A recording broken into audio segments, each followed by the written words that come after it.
오늘은 십계명의 9번째 계명을 살피도록 하겠습니다. 십계명의 9번째 계명이 무엇입니까? 다 같이 한번 읽어볼까요? 시작. 내 이웃에 대하여 거짓 증거하지 말라. 아멘.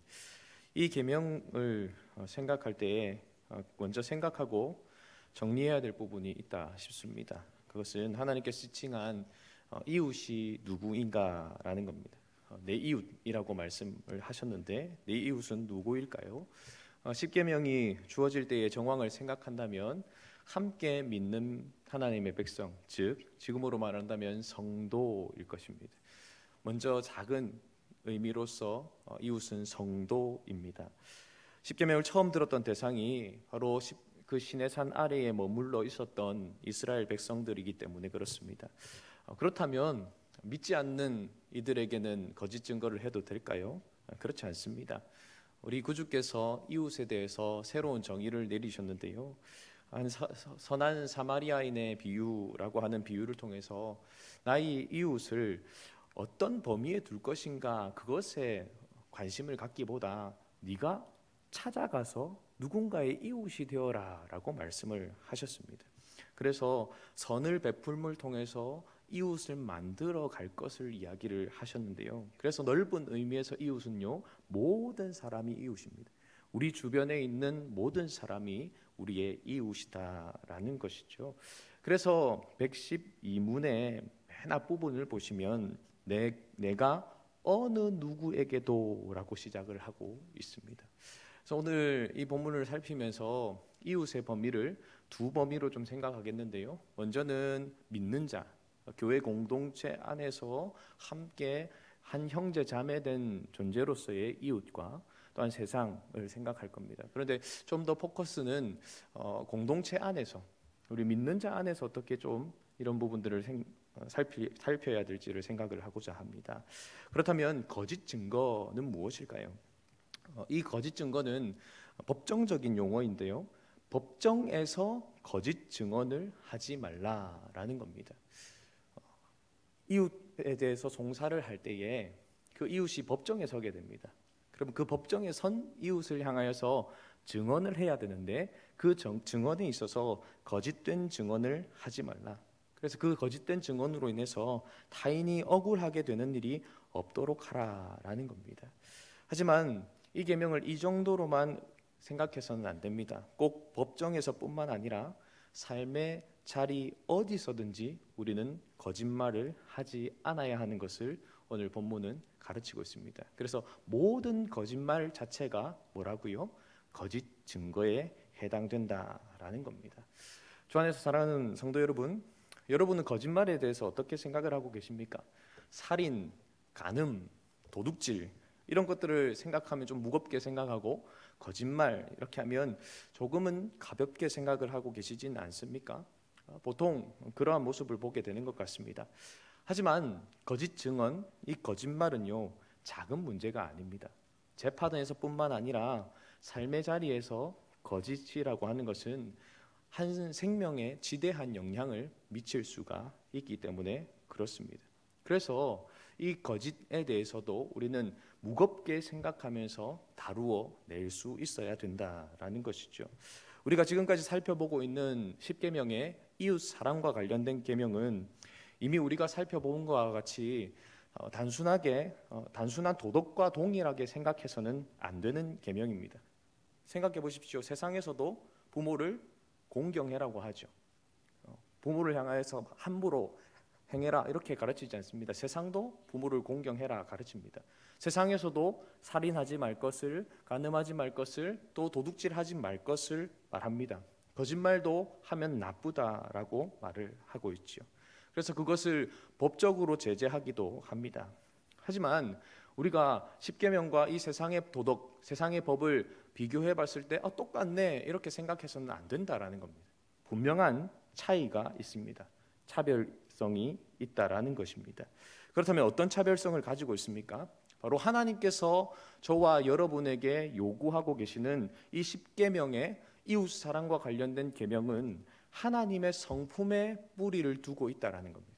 하나님의 성품의 뿌리를 두고 있기 때문에 이 하나님의 성품을 생각해야 되고 이 계명들을 살필 때에는 하나님과 연결해서 생각해야 된다라는 것입니다. 부모 공경에 대해서 우리가 살필 때에 왜 부모를 공경해야 된다고 했습니까? 보이지 않는 하나님 아버지를 경외하는지 안 하는지 부모를 공경함을 통하여서 알 수 있기 때문입니다. 살인하지 말라라고 하신 이유가 무엇입니까? 살인은 하나님의 형상으로 지음받은 그리고 생명을 하나님이 주셨는데 그것을 빼앗는 일이기 때문에 하나님의 형상을 파괴하는 일이기 때문에 해서는 안 된다는 겁니다. 간음은 어떻습니까? 부부의 언약이 두 사람과의 언약으로 그치는 것이 아니라 하나님과의 언약과도 관계 있기 때문에 간음하지 말라라고 가르칩니다. 지난주에 살폈던 도둑질은 어떻습니까?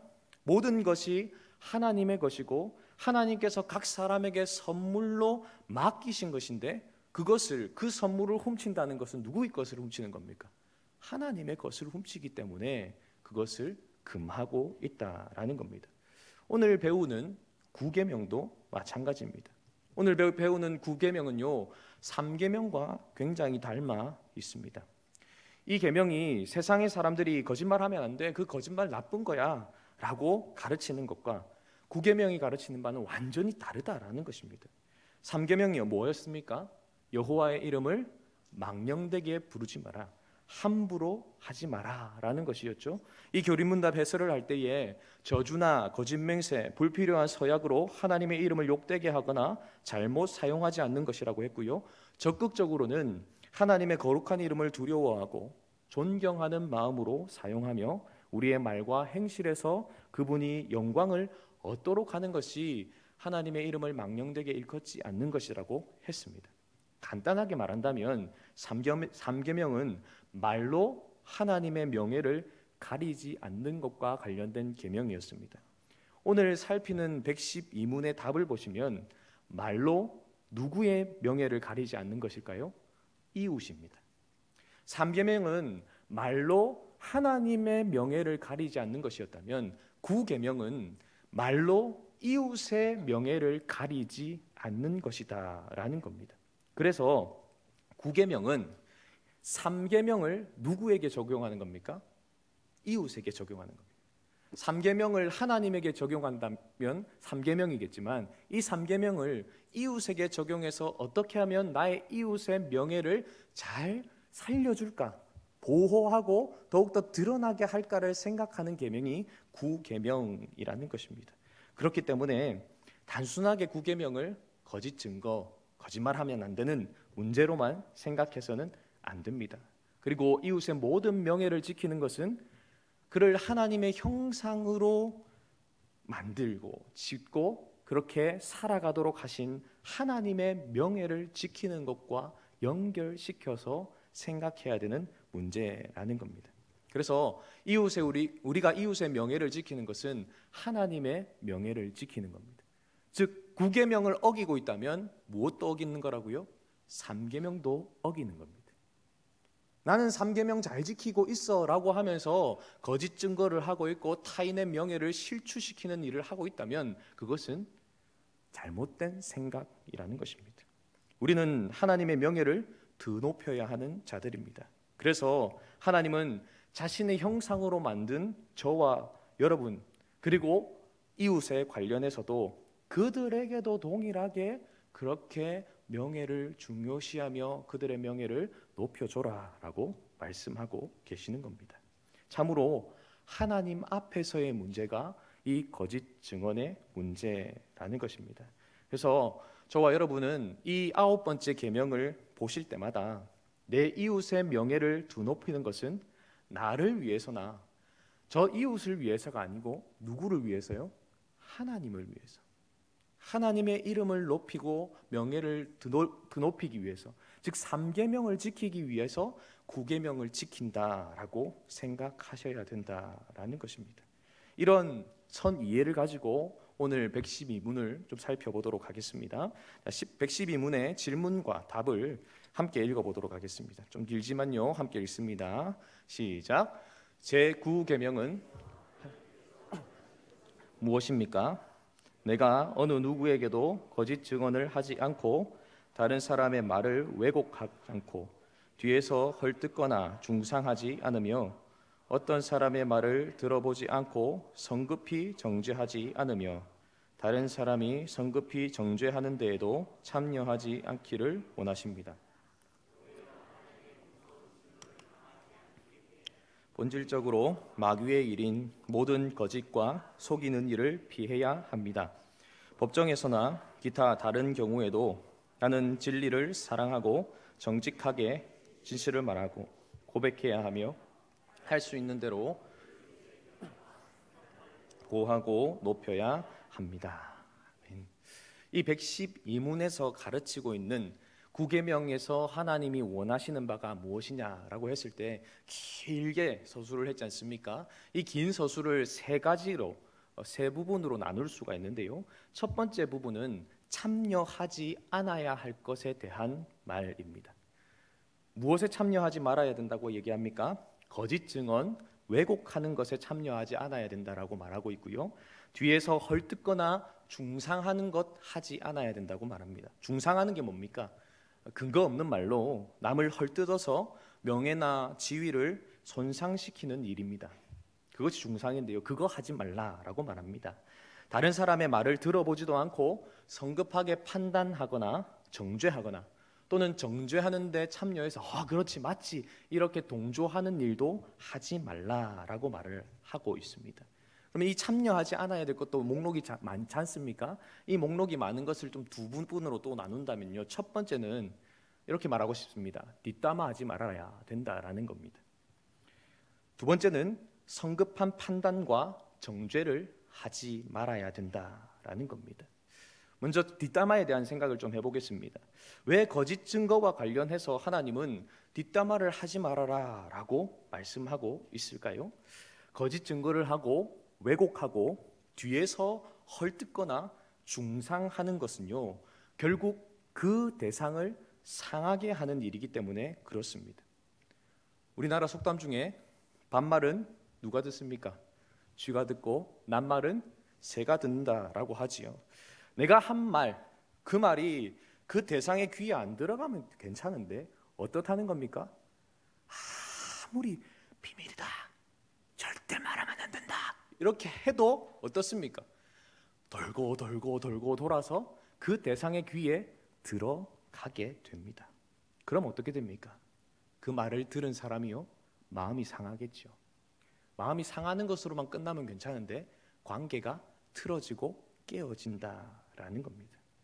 그런데 아까 전에 말했듯이 이웃이 누구라 했습니까? 그리스도 안에서 지체된 존재입니다. 가족이고요, 하나입니다. 하나인데 틀어집니다. 여러분 생각해 보십시오. 우리 몸에서 한 부분이 틀어지면 어떻게 됩니까? 온 만신이 쑤시고 힘들지 않습니까? 한 부분이 틀어지고 빠진다고 생각해 보십시오. 저희 딸이 팔이 빠졌을 때가 있는데요, 팔이 딱 빠지니까요 움직이지를 못하더라고요. 끼워줄 때까지 그냥 아프다고만 소리치더라고요. 그런 상태가 된다는 겁니다. 관계가 틀어졌다는 것은 주위의 몸이 아무것도 할 수 없는 상태가 되었다는 겁니다. 심각한 상태이지 않습니까? 그래서 그런 일을 하질 않기를 하나님이 원하신다라는 겁니다. 한번 뒷담화를 생각해 보십시오. 뒤에서 수근수근 거리는 그 말이 그 사람이 들어도 되는 말입니까? 그런 말이 아니면 그 누구에게도 해서는 안 됩니다. 누구한테만 해야 될까요? 아무도 듣지 않는 자리에서 아버지 하나님께만 해야 됩니다. 왜냐하면 아버지 하나님은 그거 안 가르쳐 주시거든요. 야, 유철아, 누가 그러더라. 하나님 그러실까요? 안 하시지 않습니까? 그래서 하나님에게만 해야 됩니다. 그 대상이 들었을 때 기분 나쁠 법하고 그 대상이 들었을 때 마음이 상해서 관계가 틀어질 법한 이야기라면 그 누구에게도 하지 않아야 된다는 겁니다. 뒷담화만 하지 않아도 성인이 됩니다 라고 하는 제목의 책이 있습니다. 이 책에 이런 문구가 있습니다. 뒷담화, 험담이라는 것을 함께 생각해 봅시다. 험담은 사람을 해칠 수 있습니다. 험담은 사람의 명성을 헐뜯으니까요. 그래서 험담은 매우 고약한 것입니다. 물론 처음에는 빨아먹는 카라멜처럼 좋거나 재밌거나 맛있어 보일 수 있습니다. 하지만 결국에는 우리를 불쾌하게 하고 우리 역시도 망치고 말 것입니다. 누군가에 대해서 험담을 하고 뒷담화를 하면 그 순간에는 내 마음이 후련할지 모릅니다. 그런데 그 말을 듣고 있는 사람이 불쾌하게 되고요. 결국은 또 누가 불쾌하게 됩니까? 자기 스스로도 편하지 않는 상태가 된다라는 겁니다. 주 안에서 사랑하는 성도 여러분, 혹 뒷담화를 하고 싶은 욕망이 일어난다면 그것을 말씀드렸듯이 하나님께 아뢰일 수 있는 은혜가 있기를 간절히 소망합니다. 물론 쉬운 일이 아니죠. 누구를 만나면 그 사람이 그렇다 뭐 이렇게 얘기하고 싶은 모습이 우리에게 있지 않습니까? 하지만 그럴 때마다 그것을 다스려낼 수 있는 은혜가 저와 여러분에게 있기를 간절히 소망합니다. 이 뒷담화뿐만 아니라 두 번째로 생각해야 될 부분은 무엇입니까? 바로 피해야 될 것 중에 두 번째 생각해야 될 부분이 성급하게 판단하고 정죄하는 부분입니다. 우리는 너무 쉽게 당사자의 말을 들어보지 않고 판단하고 정죄하는 경향이 있습니다. 듣지 않고 기분 나빠합니다. 그래서 그렇게 하지 말라는 거예요. 들어보고 판단하고 들어보고 생각하라는 겁니다. 듣기도 전에 왜 그랬는지 알기도 전에 내 마음대로 기분 나빠하고 판단하고 정죄해서 그 사람을 살렸다가 죽였다가 하지 말라고 말씀하고 있습니다. 특별히 왜 우리가 판단하고 정죄하면 안 될까요? 그것은 하나님이 우리를 판단하는 자나 정죄하는 자로 세우지 않으셨기 때문에 그렇습니다. 예수님의 동생인 야고보는 야고보서에서 이렇게 말합니다. 야고보서 4장 11절 12절 말씀을 함께 읽어보겠습니다. 함께 읽습니다. 시작. 형제들아 서로 비방하지 말라.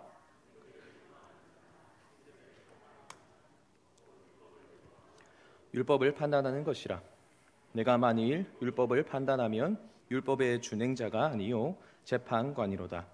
입법자와 재판관은 오직 한 분이시니 능히 구원하시기도 하시며 멸하기도 하시느니라. 너는 누구이기에 이웃을 판단하느냐. 아멘.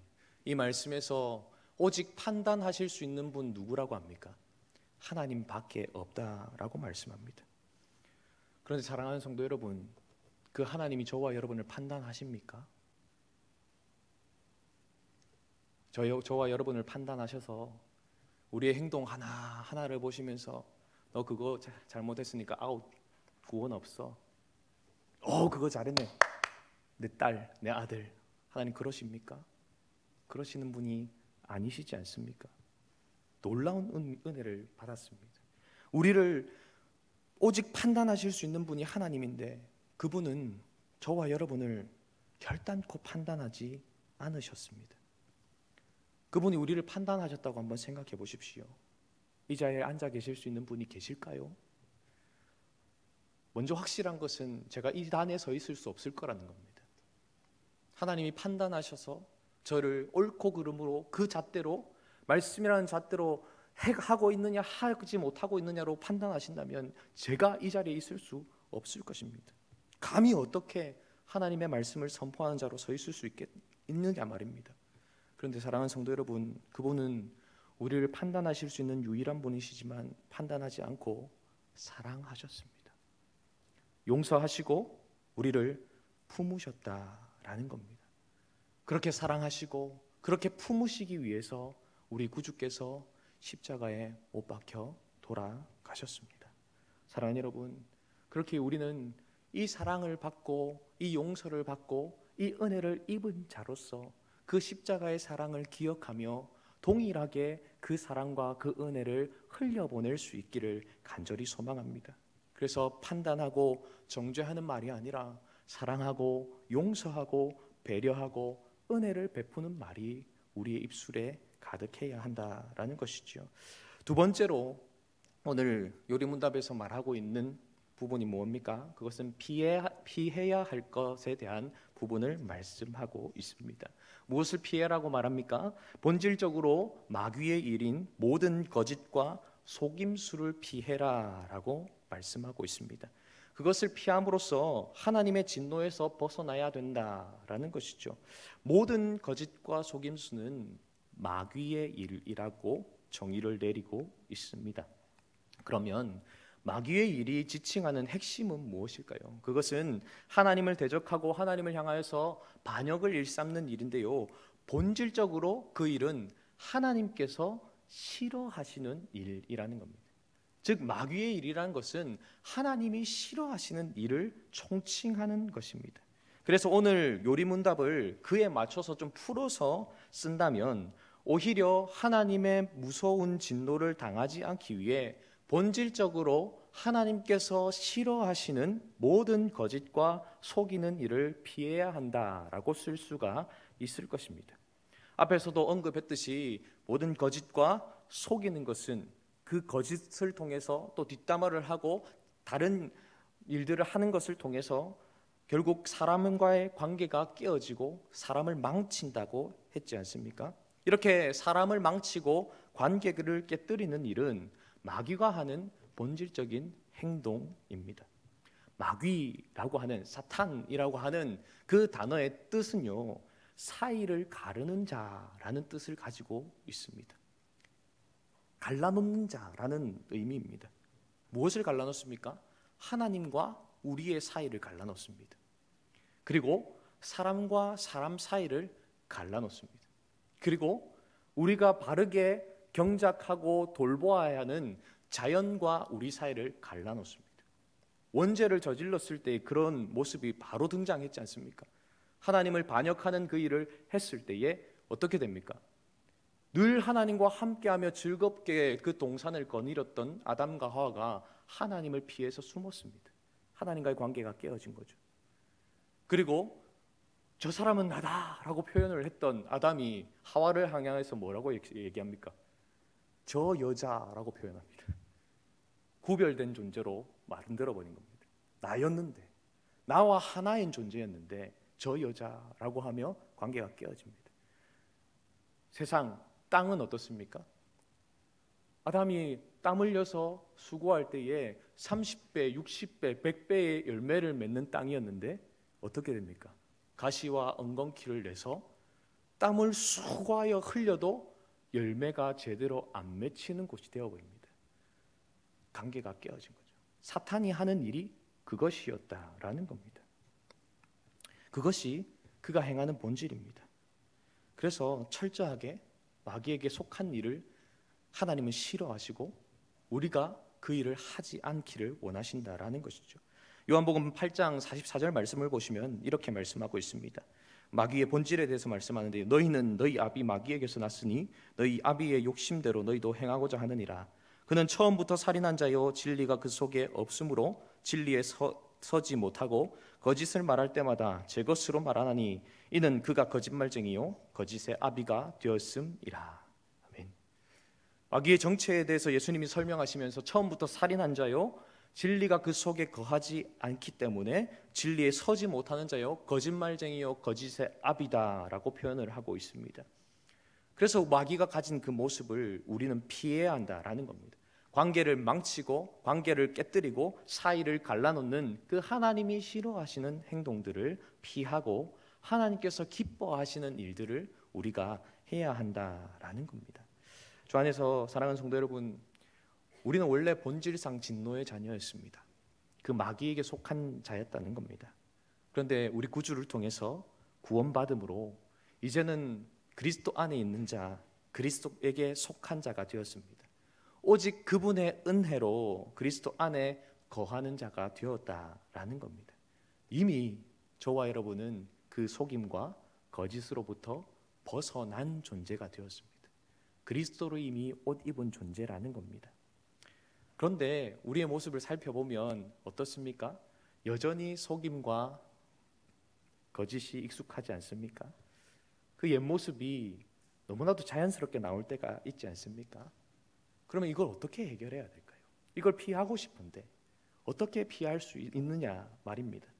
그것을 피할 수 있는 방법을 세 번째에서 말하고 있습니다. 세 번째는요, 힘쓸 일에 대해서 이야기를 하고 있는데요. 그 힘쓸 일, 적극적으로 해야 할 일이 무엇인지를 밝히고 있습니다. 그것이 무엇입니까? 법정에서든 다른 경우에서든 항상 진리를 사랑하며 정직하게 진실을 말하고 고백하기를 힘써야 하고요. 또한 할 수 있는 대로 이웃의 명예와 평판을 보호하고 높여야 한다라고 말씀을 하고 있습니다. 여기서 말하고 있는 전체를 하나로 축약해서 생각한다면 적극적으로 힘쓸 일의 핵심은 바로 항상 진리를 사랑하는 일입니다. 그래서 항상 진리를 사랑하라라는 것입니다. 항상 진리를 가까이 하고 늘 그 진리 안에 거하는 일을 해야 한다라는 겁니다. 왜 그럴까요? 그 이유를 예수님이 말씀을 하셨습니다. 자신을 믿는 제자들을 향해서 이렇게 말씀하시는데요. 요한복음 8장 31절에서 32절 말씀을 함께 읽어보겠습니다. 함께 읽겠습니다. 시작. 그러므로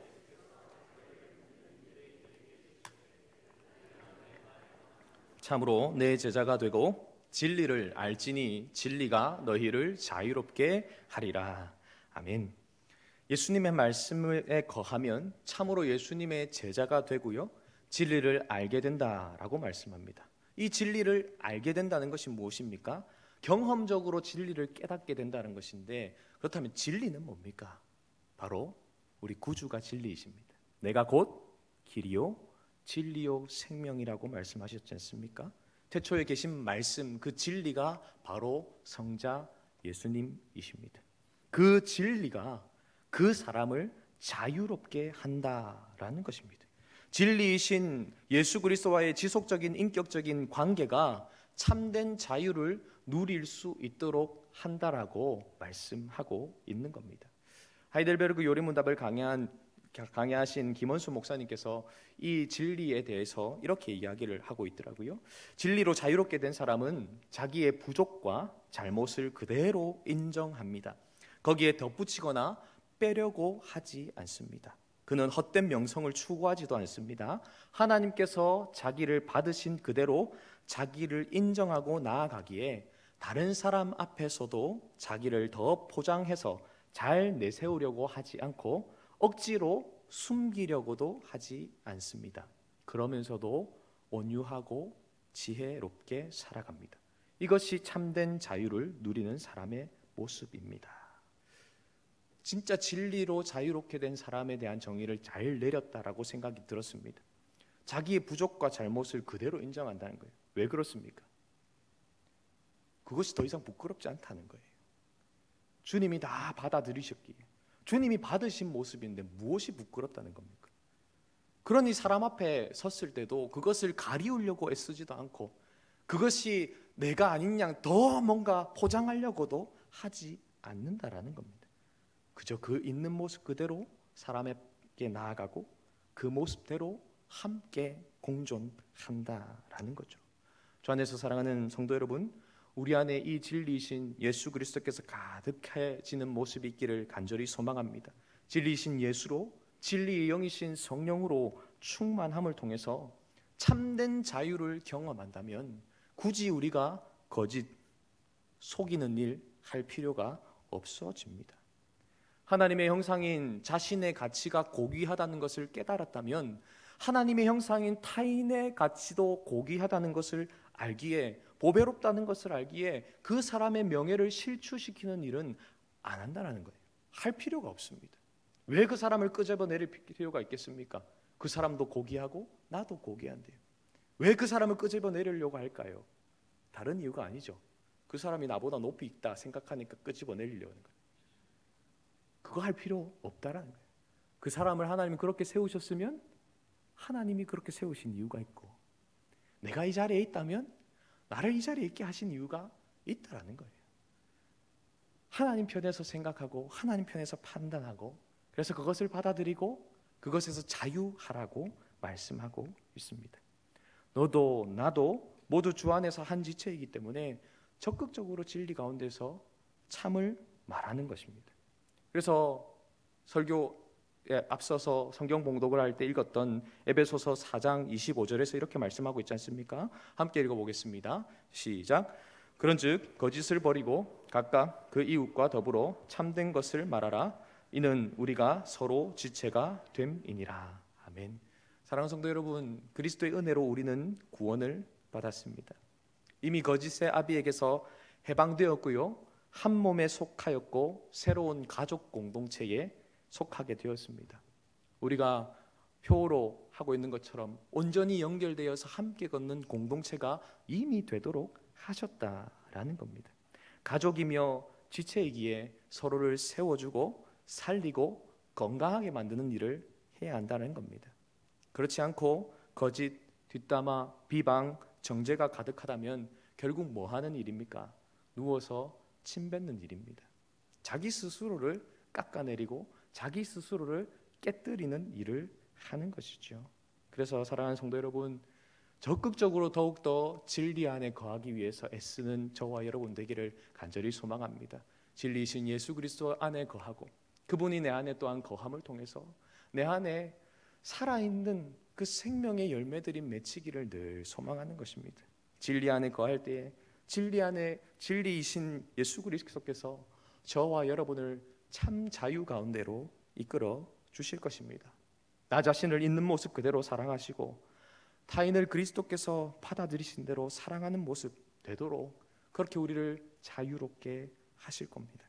사랑하는 성도 여러분, 그래서 말씀에 충만한 삶, 진리의 영이신 성령으로 충만한 삶을 살아감을 통해서 정말 참된 자유를 누리고 우리 입술에 타인의 명예를 보호하고 세우고 타인을 살리는 말이 가득할 수 있기를 주님의 이름으로 소망합니다. 아멘.